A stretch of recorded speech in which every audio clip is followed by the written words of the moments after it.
Hi, we're just going to set up here. Thanks so much for joining.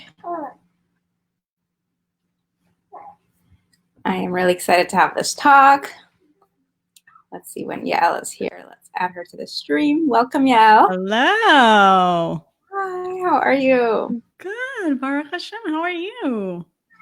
Thank God. We're by the way, we're already live, just so you know. Hello, everybody. I'm just going to go to my page right now and share it into the group because I can't live stream directly into the group for some reason. And then you can technically, I'm wondering if I can watch video. Let's see how this works. This is so exciting. This is so exciting. I hear your baby in the background, which makes it even nicer. Makes it also comfortable. They'll be nervous. I like that. Did I say I was nervous? No, I just had a look. But maybe it was just dealing with the tech. It started like replaying it now. So I thought everything was happening again and there was a delay, but it was just replaying. Baby in the background is much cuter than my preteens or my teenagers like banging in the door. So. Share to a group. Yeah, it's working now. Do you want to share it onto your page at the same time also? Yeah, how do I do that? Let's do it. The Artpreneur group, and I'm also going to share it into a talk about money with Yael. Sorry, we're doing this right now. We just want to get people to join us. I just want to mention somebody just messaged me privately saying, it's funny you're doing a talk like that right now at this time. Maybe it's not so sensitive or something. How do you feel about that? With the looting and so much going on. I don't really want to bring politics into the work I do. But how do you feel about a comment like that? I'm not sure. Where is it coming from? You said the looting and everything that's happening in America? The pandemic and, Right. So my take on it is that the more we illuminate our lives with a Jewish outlook on what could be helpful for our families and our marriages and our finances, the better we're going to be serving the world and illuminating the world. So I do think that these are the type of conversations that we should keep having. We should be having them. It's not negating all the pain and all the suffering, but we have to keep growing and we have to be showing up for our families and for our communities from a much better, stronger place. And this is why we're doing it. Yeah? Oh, yeah, totally. Okay, so I'm ready. Should we get started here? Ready.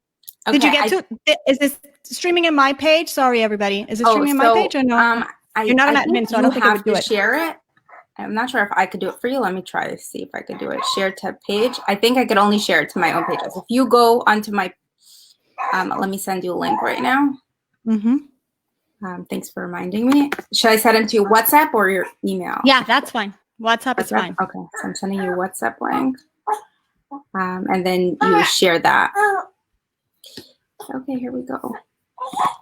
And if anyone wants to comment, please do go ahead and comment. Maybe we could address some. Yeah, maybe we'll have time. We'll do some questions. Yeah, okay, let me get.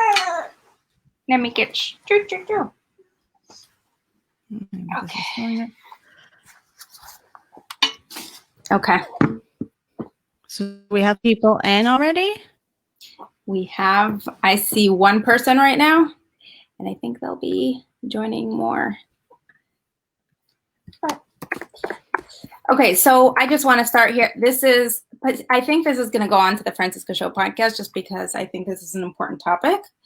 And yeah, I'd like to thank jewishcoffeehouse.com for being a platform for us to share these incredible, topics and talk about topics like these.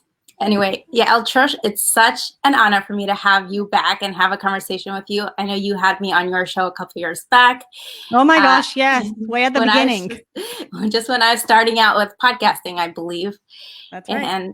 And I admire you so much. I admire the work you do. And now you're in a place where you are reinventing yourself as the money expert on Jewish money and the talk about money in the Jewish community. Is that correct? Did I miss anything? That is correct. And yeah, it's interesting how it happened. It really boils down to what people like and what people want. And I kept getting so many questions about this all the time. And so much was coming at me, and I felt like that was a pain point, that obviously I had a voice and that I was saying something that was really resonating with people and really helping them. And so slowly but surely, it's like something I started writing more about and speaking more about. Now I'm teaching an online course about it. So thank you for the opportunity. This is a great topic. It is. And it gets a lot of people really excited. So I'm excited to talk about this. And, you know, in light of everything that's going on, I think, as you said before, this is a great opportunity to start talking about how this affects our community, how certain paradigms that we grew up with, or we are, you know, or the communities we join, either by marriage or by becoming, you know, more observant and bringing Judaism into your life, everyone experiences their own money messages and how it intercepts with Judaism. And I'd like to address some of the messages, and some of them are mixed, and how they are directly correlated to Jewish lifestyle. So should we jump right in and start with our... Let's just jump right in. Okay, great. So as someone who started on a mission to help creative women, specifically musicians, create high-earning businesses out of their talents and their skills, I started thinking a lot about how money it affects us, and how so many women are going for low, mid-paying careers or job opportunities. And what's fascinating about it is that the ultra-Orthodox community, as the Haredi community, that is all about learning Torah and the expectation of men going into Klei Kodesh or learning Torah, and the supporting the family, it very often is expected on the women. It can be a little bit of a conundrum or a paradox, how the women are not trained or encouraged to go into higher paying careers so they can support the fast growing families they're expected to have, like as soon as they, you know, come out of seminary and get married. So there's that underlying. I feel like I brought many issues into here, and this specifically addresses women, but I think this is like the biggest thing I would want to address during our conversation. There's so many other things. Like another one we're going to talk upon later, and remind me if we forget it, is about like the big value we place on learning Torah and marrying somebody, or, you know, going into Torah and learning Torah. Sorry, I'm repeating myself. But when it comes to shidduchim and marriage prospects, somehow, you know, the non-important gashmiut or materialistic you know, values we have suddenly go out the window, and we're looking for someone who's going to support or be supported by. So they looking for, you know, money in a prospective family sometimes becomes a decisive factor in prospecting. So that's just another side point I'd like to address. Right. So I'm going to backtrack a little bit and give some and kind of put this a little bit into context before we even address the fact. And remind me, I don't want to forget, because I really want to talk about the women and the pushing our daughters or our kids to go into these certain low paid, safe type of jobs or careers that you mentioned. But before that, I want to backtrack a little bit and give a little bit of context, just because you did mention at the beginning that we're kind of addressing this maybe mixed messages that we get around money and wealth and all that. And so you're right, there might be mixed messages, and that is really part of a reality, which is that we live in exile. So because we live in exile, we are conditioned to receive from the world these messages that are perhaps not Torah true messages. Okay, so let's give some clarity into what is the Jewish perspective on money, like clearly. And so that we then can, as a framework to everything that we're going to discuss. Okay, so just to give some perspective to people, we attach so much. We project so much into money, and most people really, it's such an abstract thing. But from a Jewish perspective, money is neither good nor bad. It's neither positive or negative. It's actually a neutral tool that the creator of the world has given each and every one of us to partner with him in this world and to serve him. Okay. And it has tremendous potential. So much so that is something that from the very beginning, we as Jews have been involved with, have utilized. I mean, we had a promise from the first Jewish man to have tremendous amount of wealth. And that promise by God was fulfilled. We left Mitzrayim, we left Egypt with tremendous amount of wealth. We crossed the Red Sea and we got more wealth. And we have to ask ourselves, like, what was all that wealth for? Because if we're going to be in a desert and the bread is going to come from the heaven and we're not going to be involved in business and our clothes are going to grow on us, there was obviously a much higher spiritual purpose for all that wealth. And that's the whole point, that the money is here for something so much higher. And we have to keep that in mind. And so we can go through the whole thing, the kings of Israel, King David, Moses, they were all wealthy people. It was in order for there to be prophecy, you had to have wealth. I mean, on and on and on. You and I have talked about the Mishkan, the Beit HaMikdash, on and on. Okay. So just to put it into context, there is no shame in wealth. There's no shame in money. It's something extremely powerful and useful and positive. And not only that, I just want to say one more thing before we address our daughters, that actually money is like an amplifier, if you think about it. Meaning, it amplifies who you are. It amplifies what you do. It creates impact. If you're a generous person, money makes you more generous. It gives you the ability to be more generous. If you're a creative person, it allows you to be more creative.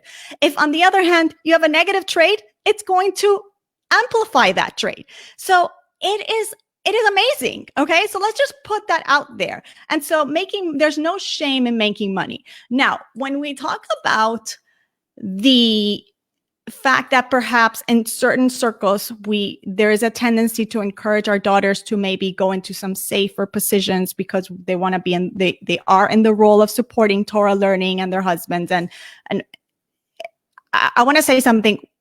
First of all, there's nothing intrinsically wrong with that. We need Torah learners and that's all good. But what I want to address is just from a general perspective, the fact that, the whole world is waking up to this reality, and we need to wake up to it beforehand because we have the upper hand here. We have a Torah to guide us. Okay. And that is a reality that people in their 40s, in their 50s, in their late 20s are waking up to the fact that they're sitting, having a job and a career in which they are completely miserable, in which their soul is getting stifled, in which their creative potential, their talents, everything that God has gifted them with is not being put to the use. Now, let me ask you, if we as Jews know that God, the creator of the world, gives every single individual, meaning every child of ours, I'm talking like a mother, but it's also you and I, okay? And all of every person, right? Certain talents, certain gifts, certain strengths, certain weaknesses, certain circumstances. What is he giving them for? He's giving them to us so that we can use them. So why on earth would we encourage our children to move away from that into something that is, quote unquote, the safe thing to do? And not only that, I want to pose the question, if women are the spiritual, if our forte is really in bringing spirituality into the home, into really building the warmth and the Jewish life, the energy, the spirit that is Jewish life, because Jewish life is so much more than Torah text. We all know it. And that's really the strength of a Jewish woman. Then how is a woman going to build a happy, thriving, joyful Jewish home based on Torah values if she is compromising the essence of her soul and what she's doing? Do you see what I'm saying? So it is a mixed message. We have to encourage our boys and our girls to utilize everything that they have for the service of Hashem in the world. And that will mean that they have to make money at it. I mean, there's no question. It's not like I'm saying, okay, now go pursue your passion and don't make money at it, which is something that you teach people, right? No, there has to be an intersection between what you're good at, the talents that God gave you, what you love to do, which is something, again, innate to you, who you are, and what the world is willing to get from you, to pay you for, where you add value and they value you, which again is how you serve God in this world. So when that intersects, then bingo, the magic is happening. And why wouldn't we want that for everybody? for sure. You're smiling. I'm smiling because you You're brought so many smiling. questions up, and I'm like, well, I was the one asking the questions. I need you to answer them, or we have to I didn't talk answer? about some.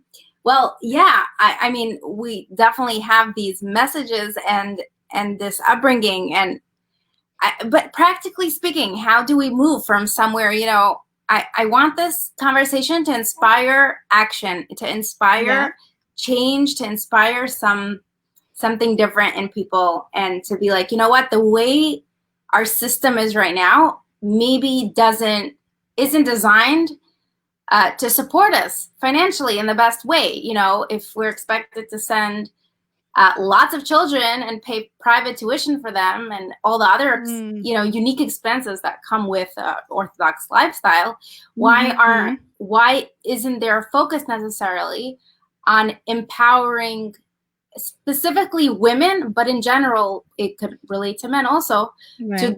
to get the kind of training or education or whatever other confidence skills and traits people need to be able to support and sustain families like that, especially when it comes to marrying off your kids. I don't know about it. I know in America it's different, but in Israel, you know, no matter how poor you are, and I know if anyone watched Dissel, if you're marrying off your daughter, you're expected to buy or pay for an apartment for your daughter. And you know, how you're supposed to do that with a teaching job as a Rebbe, or as a, you know, other type of kosher jobs that are ideal. I'd say there are a lot of kosher jobs out there, but the ones that everyone is sort of encouraged to go for. Also, when men, and this is a whole different topic, but when men do leave yeshiva or kollel to go to support their family, usually it's not because the system or their mentors have told them, you know, it's time to go. It's usually like, no one's ever going to give you a certificate and say, hey, you graduated kollel, you put in your years, you did it, and now go support your family, which in a way is a little bit too late. You can't just support a family of 5 with no, you know, training and anything, which is why so many people go into business, because you don't really need education per se for that, or formal education. But the point being, there's very lack of encouragement for, you know, this is how we expect you to live your life eventually, and support this lifestyle.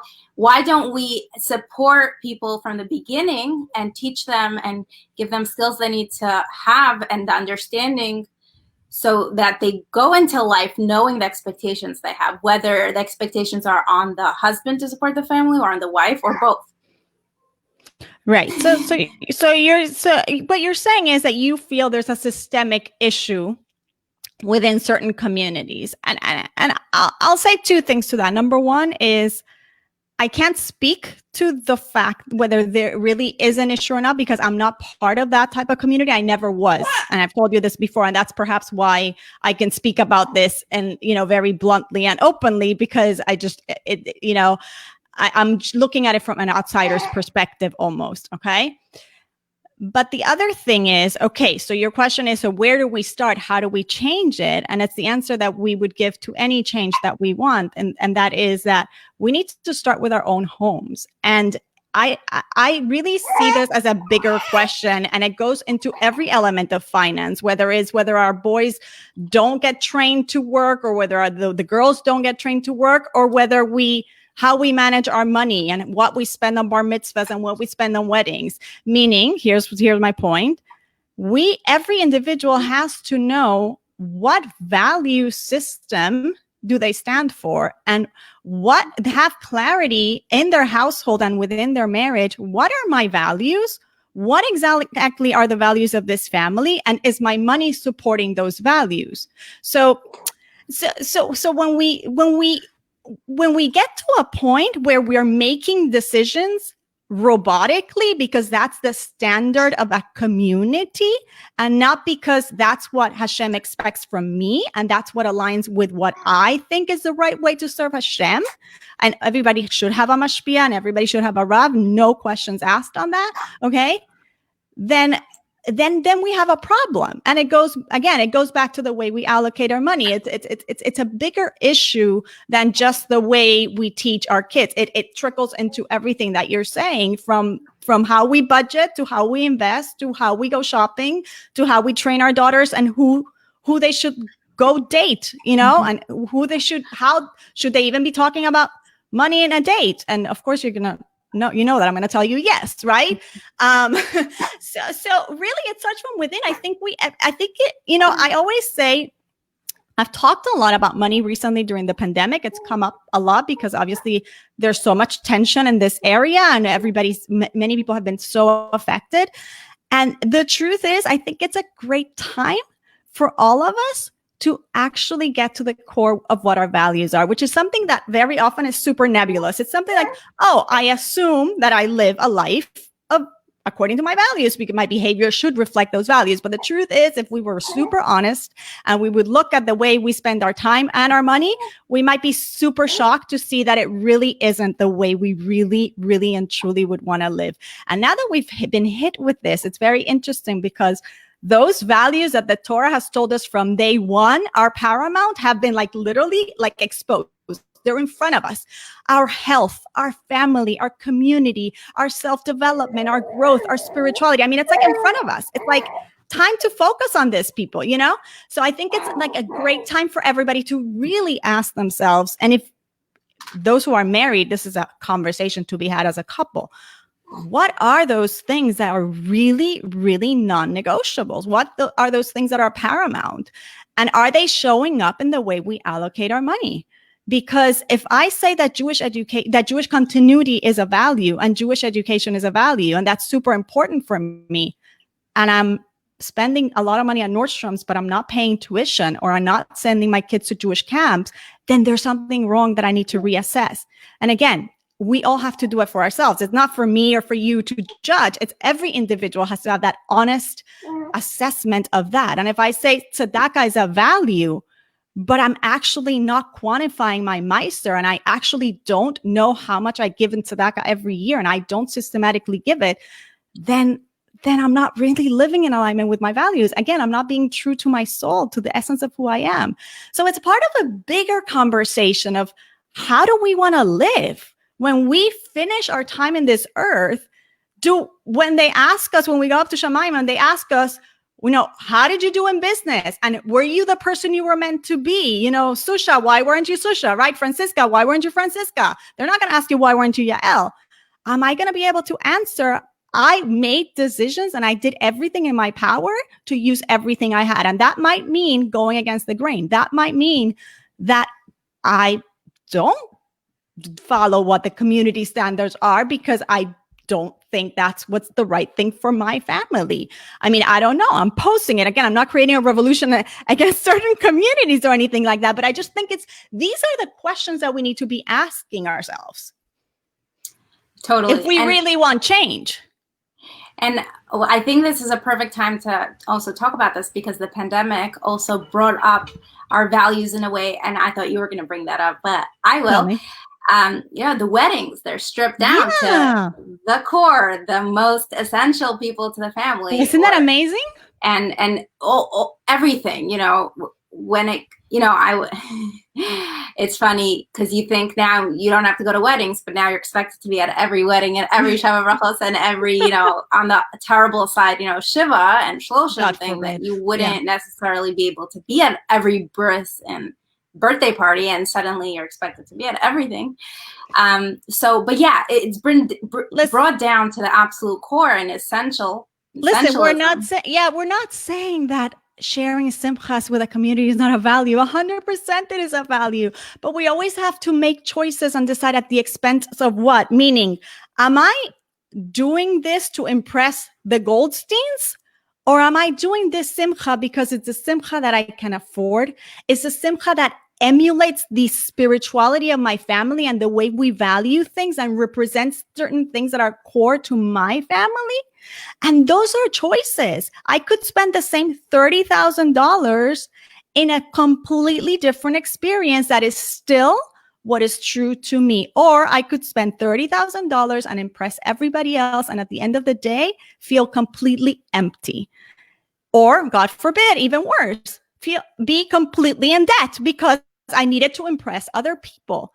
So it really is, again, it's not that we're saying that God forbid, we should all finish, and this pandemic should end like literally before this conversation ends, and everybody should be free to enjoy everybody's simchas 110%.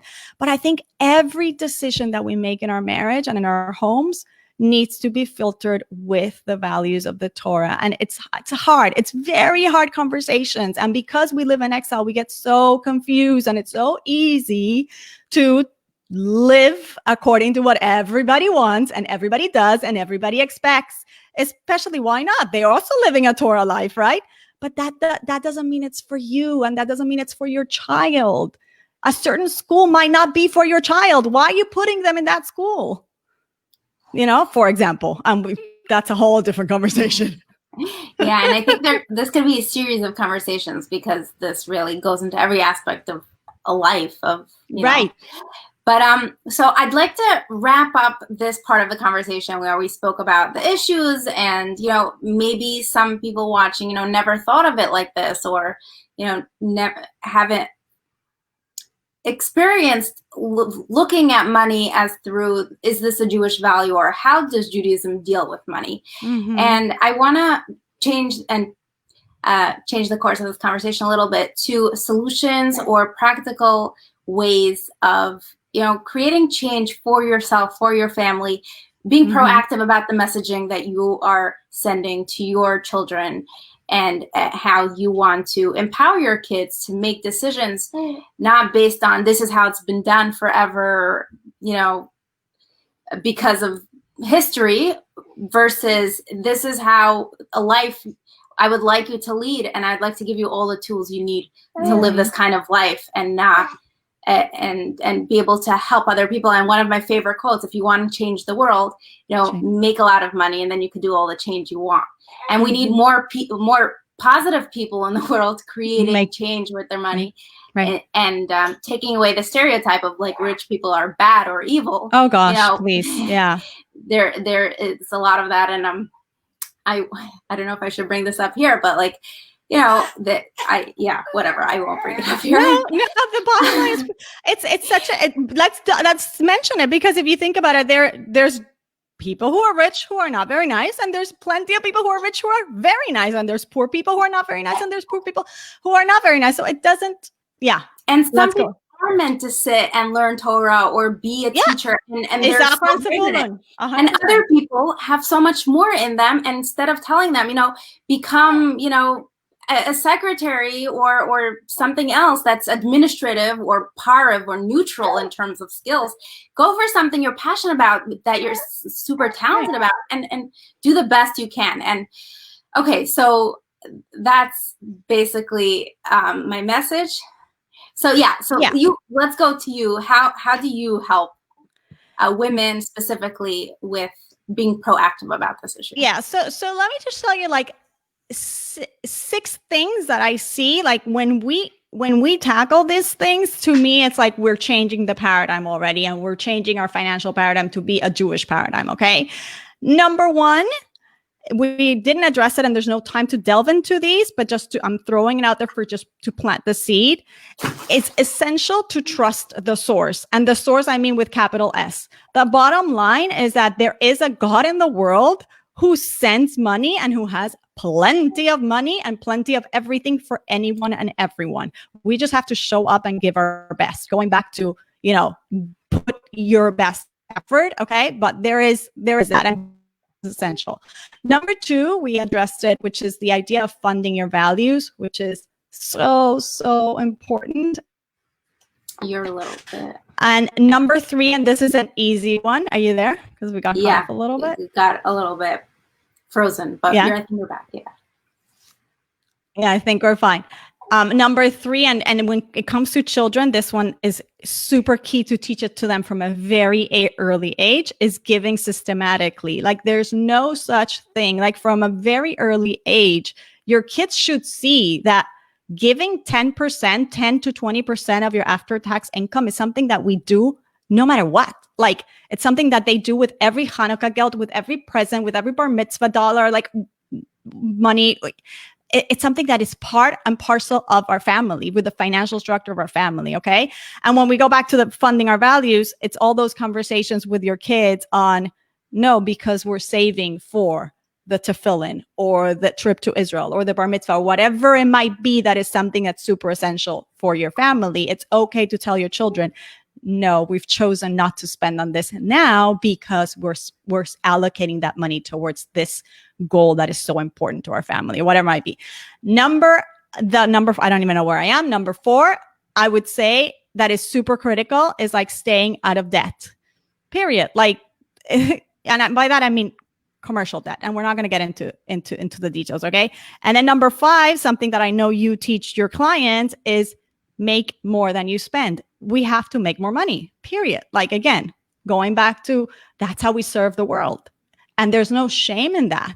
There is absolutely no shame in that. We have to make the money. But again, it has to be more than what we spend. We have to be smart. Next is automating our savings. Okay. We've already learned to make more money. We know to give, because that's what Jewish law dictates. And that's a value. We have to automate our savings. How are we going to save for the things that are important in our life? Again, funding those values. Okay. And the last one I would say is, and this is where maybe it's for more like people who are already at that level, but it's very important that people know it, is that the bottom line is, later on, at some point, you really have to get to a point where you make your money work for you. You have to invest your money, whether that be, and again, everybody has to learn what those proper investments are, but there is a point in your financial structure where certain things, certain ducks are in a row, and there's a certain structure, and you're making your money work for you. Right. So, you don't want to be 75 or 95 or maybe sometimes 65 and needing to go to work every day to support yourself. Right. Or having your children having to support you. Again, it goes back to the early conversations about values. Where do we want to be long term? So we got a comment in our stream here. Please don't denigrate. Well, this conversation is really important, but please don't denigrate lower paying positions like teachers who are leading the next generation. And what I want to say to that is not denigrating them at all. If someone understands what the possibility of growth is in that position, and they still want to do it, these are the people who should become the teachers, because we want them educating the next generation. If there are people who are like, you know what, if that's all I'm ever going to make, I'd rather be doing X, Y, and Z, then please do not be teaching my kids. I've had teachers, unfortunately, I had amazing teachers in my life, but I had teachers who were like, oh, I'm here because I failed at like all my businesses, so I'm here teaching you. And I'm like, oh, thank you. That's so inspiring. Yeah. So it goes back to that initial point. I love that she asked this, that she made this comment, because 100%, if you have a child or if you yourself, that is your strength, that is your skill, that is what God gave you. You have a moral responsibility to do it. So 100%, is not denigrating lower paying jobs. At the same time, you might find that as a teacher, you might want to evolve somehow or solidify your skills somehow to make more money. And that's also okay. That's what we're saying. So like you said, we don't want to just create robots and have people going into teaching positions that's not where their talent is. That's not where their soul is. That's not where they're going to thrive for themselves and their families. So yes, I'm glad that she brought that point. But yes, we need dedicated, talented teachers who know that this is what they want to do. They want to wake up every morning and do this. Yeah, absolutely. And then a side point, but if all the educators who are teaching who actually want to be teaching and they're super qualified and all that stuff, they can demand to be paid. You know, many schools, unfortunately, are willing to take inexperienced teachers who are using this as, you know, something to do until they get married, and they don't have to pay them so much. And then, you know, are we really helping those young women? You know, maybe they should be going and getting educated in other things if that's just their segue into the workplace because they want something kosher to do that's easy and they don't have to do any proper formal training for it. You know, and again, it goes but back, that's a separate issue. No, but it is good that you mention it, because it really ties back to, again, the values. Because if I am not the teacher, I am the parent who is funding that school, I have a responsibility to be funding that school. Like, I'll give you an example. At the beginning of this pandemic, I had like this irrational little emotional reaction when I realized that all my kids are going to be here and my husband, and I work from home and whatever. And all of a sudden I decided I'm going to fix certain things of the house that we've been pushing off because it wasn't a financial priority or whatever. Right. And because my husband and I constantly have these conversations every week, we talk about our values and our money, whatever. All of a sudden we like had such a good laugh and realized that no, we're not spending money in the house. And how do we come to that decision? Because we just had to say, what are the things that are really important to us? And that if God forbid something continues to spiral out of control with this pandemic, are non-negotiables and we still wanted to fund. One of them is tuition. No matter what, that was something that we are going to keep doing. The other one was we're going to keep giving Meister. There was Pesach was coming. There were certain things that were non-negotiable. And so if those were like things that could, God forbid, get affected by the pandemic, then the answer to spending in something else was going to be no. And not that having a nice home is not a value. It's 100% a value. But when you weigh it against other things, it's not.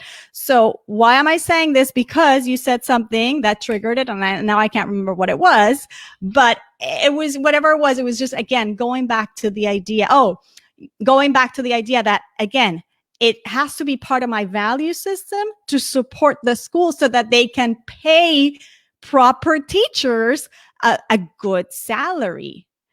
And Hashem should bless each and every one of us, that we should have enough to really support those institutions that are so important. Because yes, 100% teachers deserve, no question, teachers deserve to be paid a lot more. And we need good teachers to be doing the job.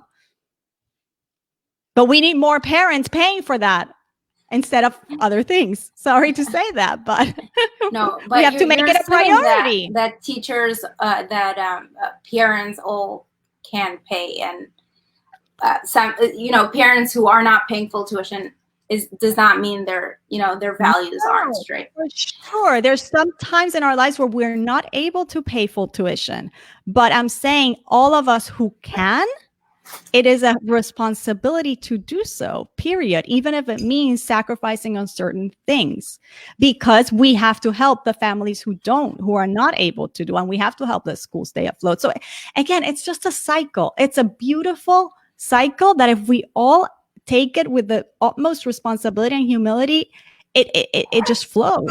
But just we have to be really honest, and sometimes it's hard. For sure. Okay, so practically speaking, let's just buckle this. And let's say I am a teenager or someone. When do you start talking about the future with a young woman or with a young man? What do you think should be, when should you start talking about the future and how, when you grow up, you're going to be expected to have a lot of babies and support them and pay private tuition for all of them and then marry them off. And then a lot of expectations that the secular world does not bring on. And I think many families do not talk about money and how they're expected to come up with it, or what, a lot of the messaging comes indirectly. Through behaviors. So what would you say a practical, like what would you do with your daughters? When do you think it's time to start to talk to them? Would you encourage them to look into higher paying, I don't want to badmouth anyone, but there's a lot of issues with institutions and the messaging in them. So let me break it apart again. It's going back to number one. When do you start with your children? You start from the beginning. From the beginning, children need to know that Meister is non-negotiable. From the beginning, children need to know that there's certain things that your parents buy and certain things that we don't buy. Like, these conversations have to be normal. Like, my kids are familiar with money. My kids know they have investment accounts. My kids know to save for their things. My kids know to ask to be paid for babysitting jobs, right? Like, these are things that have to be just talked about. Like, money has to be part of the regular conversation because it's a huge part of life and there's no shame in it. Now, about the high paying job, again, I don't think the language is you need to go for a high paying job. Again, you need to use your talents in the best way possible. you're going to figure it out. I have no doubt, because God is in charge. But as long as you're doing what you're meant to be doing, the money does take care of itself. That means you still have to show up and work and be creative and get out of your comfort zone 100%. And you have to encourage your kids to do that. You have to encourage your kids to think out of the box. But to tell them, oh, you have to go in a certain career because it's the best paying or it's the best. I mean, how are we different from the secular world that is saying people, go do investment banking like I grew up, right? Or go be a lawyer, because we're no different if that's the messaging that we're sending. We have to change that messaging to our kids. Well, listening to you, I just feel split. I feel that split. In a way, I totally agree with you. In another way, it's I have just met and spoken to so many people who are like, and then one day I woke up, I had 5 kids, and I realized, how am I going to marry them off? Or how am I going to move into a house? Or how am I going to pay for their But again, why did one day I wake up? That's what I'm saying. When our kids that's part that's right. So part that's what you're asking me. So how do we raise kids who make those choices based on, not on waking up, based on clarity, who get into a marriage with clarity, who get into a marriage knowing what your partner, your husband's talents are, how much debt he has, how does he feel about making more money, what your own financial situation is, it's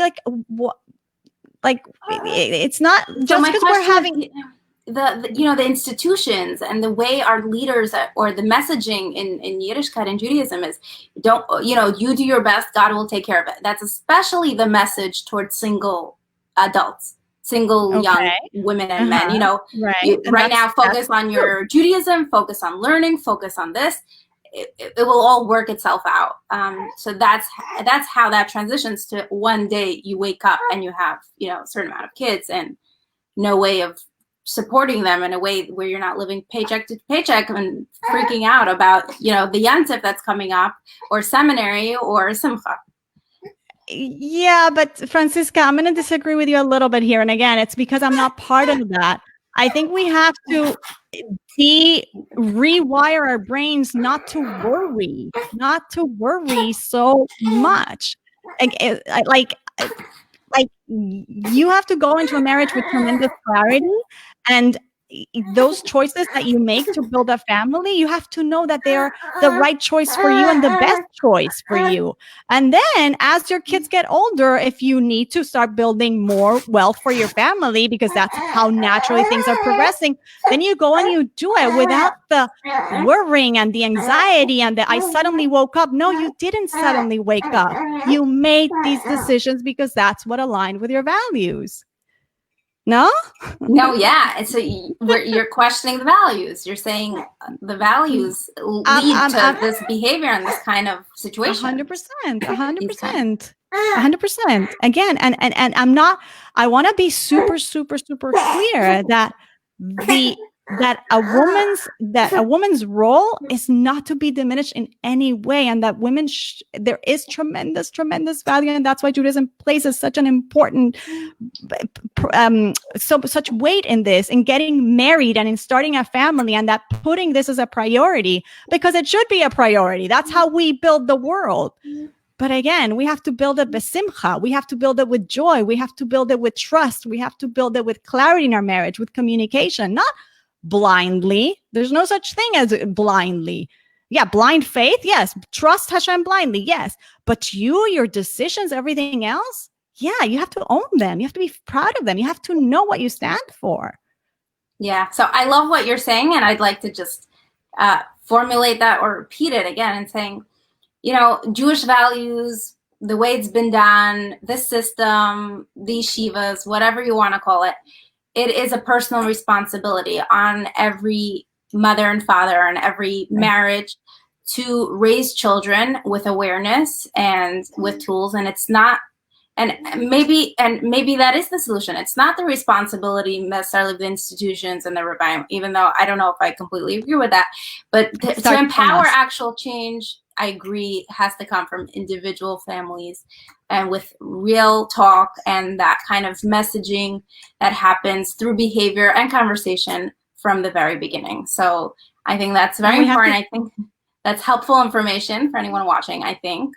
And we have to teach our kids skills. We have a responsibility to teach them valuable skills. But again, that align with who they are and where their strengths are. Yeah. And then, 100%.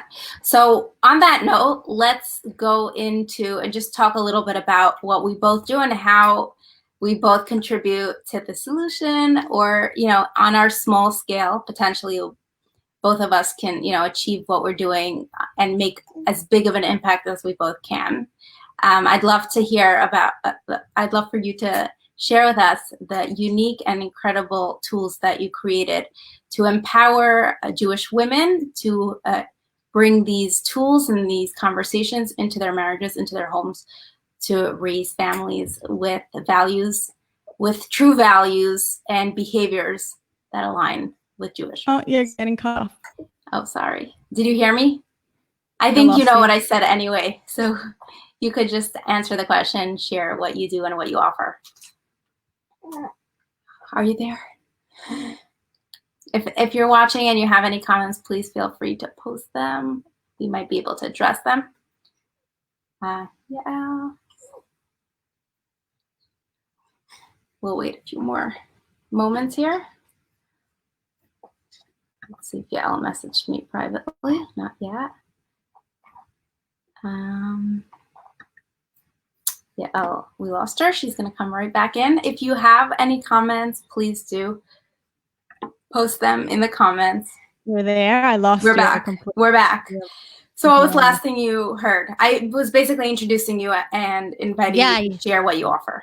And then I was going to say that you do amazing work for your clients. It's amazing. But yes, so I've actually just recently started teaching an online course it's called Jewish Money Makeover. And whoever wants to be on the wait list for the next one, which is going to be incredible, starting the end of July, can go to jewishlatинprincess.com/waitlist, because those are the people who really are going to, it's a limited slot, this limited spaces for the course, because it's very high touch with me and a lot of coaching and a lot of like interaction and hot seat and all sorts of very fun things. But a lot of what we learned there is really how to shift this financial paradigm and turn it into the financial paradigm that is the standard norm and turn it into what is a Jewish financial paradigm, and how it starts with the mental work and then with the systemic work. This is meaning the systems that we implement, our financial system. So it's a two-part system. And I was telling my students yesterday that I had a friend who also happens to be a business coach, a big influencer, and she posted something that said that she was so worried and that she used to stay up at night worried about her money, and now she makes more money and she's still worried because the bills don't go away, and that it's okay.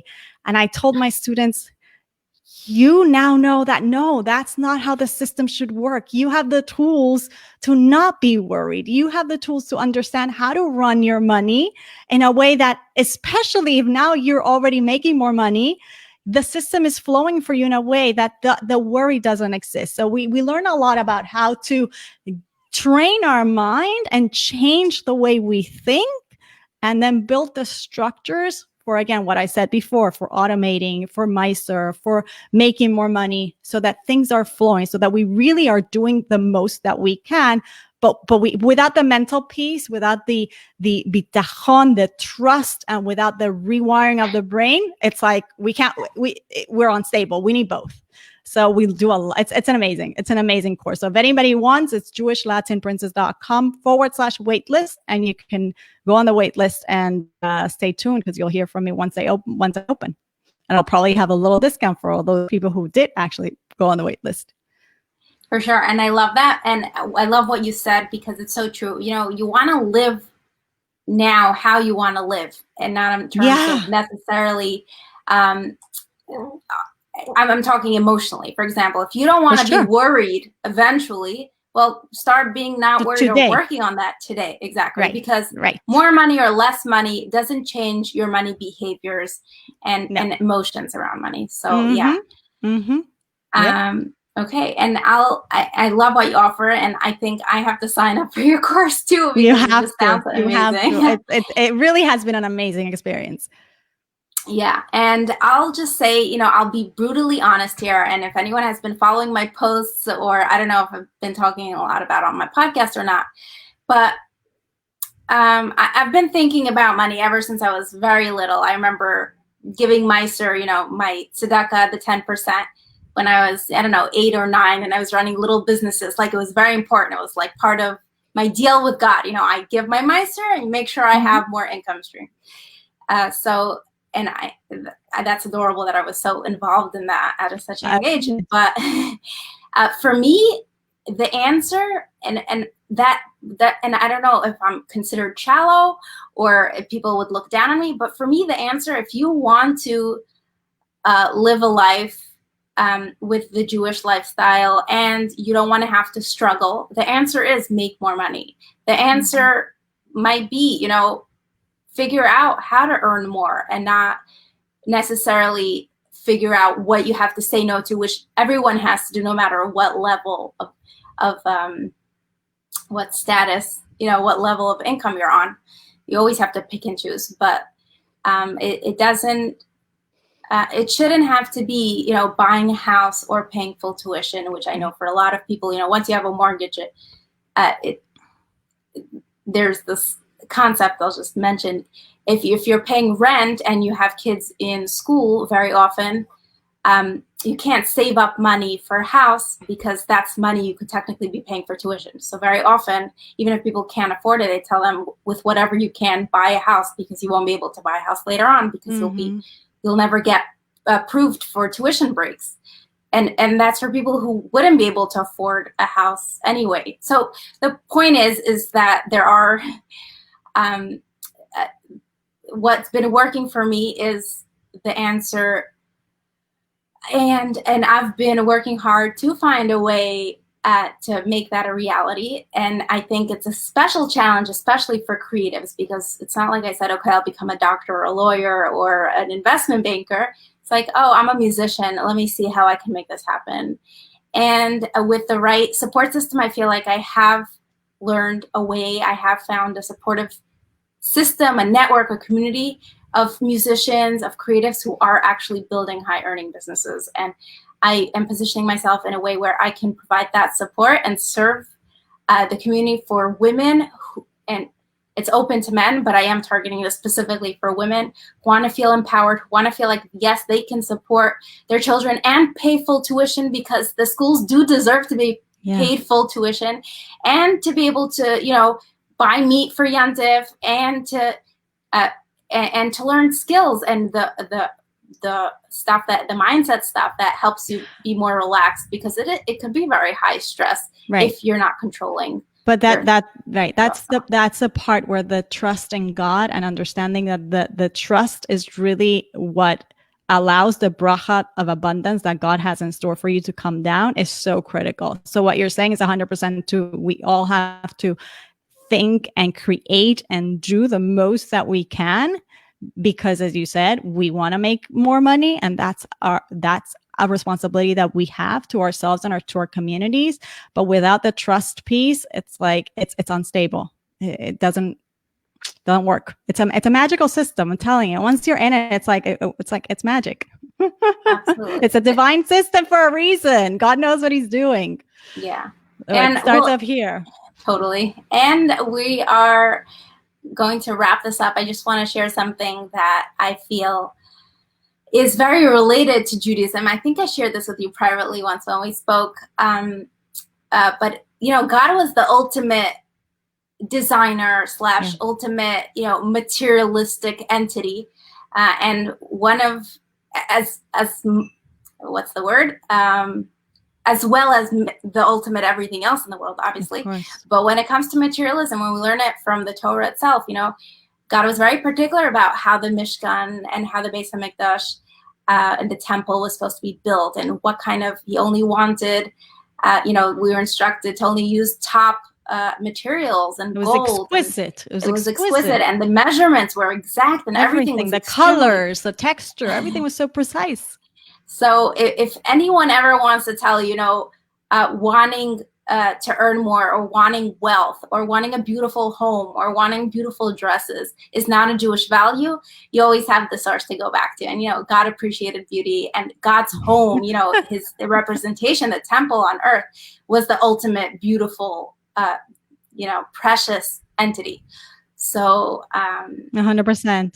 And the bottom line is, the question is, what is the money for? Is the money to serve me and my ego, or is the money to serve Hashem in the most beautiful, precious way in his world?